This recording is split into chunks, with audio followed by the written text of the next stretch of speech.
حضرت ابو مالک حارث بن عاصم اشعری رضی اللہ عنہ سے روایت ہے کہ رسول اللہ صلی اللہ علیہ وسلم نے فرمایا، طہارت آدھا ایمان ہے، اور الحمدللہ ترازو جبر دیتا ہے، اور سبحان اللہ یاور الحمدللہ یہ دونوں آسمان اور زمین کے بیچ کی جگہ کو بھر دیتے ہیں۔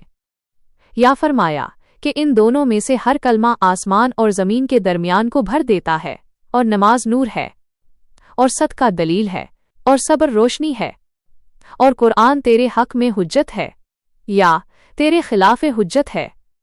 ہر شخص صبح کو اٹھتا ہے، یا تو اپنے نفس کو بیچ کر آزاد کر دیتا ہے، یا اپنے آپ کو ہلاک کر دیتا ہے۔ طہارت آدھا ایمان ہے، روحانی جسمانی دونوں طرح کی پاکی۔ الحمدللہ ترازو کو بھر دے گا۔ حدیث میں ہے کہ 4 کلمات کی بڑی فضیلت آئی ہے: سبحان اللہ، الحمدللہ، لا الہ اللہ، اللہ اکبر۔ نماز قبر اور قیامت کے روز کے اندھیروں میں نور بنے گی۔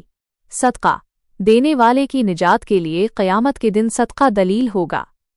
صبر اللہ کی اطاعت، گناہوں سے اجتناب، مصیبتوں اور دنیا کی تکلیفوں پر جو صبر کرتا ہے وہ ہدایت اور روشنی کی راہ پر ہے۔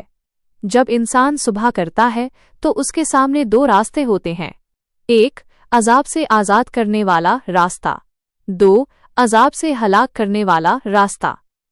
اگر اللہ کی اطاعت و فرما برداری میں وقت گزارے گا تو یاس نے عذاب سے خود کو آزاد کرا لیا، اور اللہ کی نافرمانی کی، شیطان کی غلامی کی تو اس نے خود کو ہلاک کر لیا۔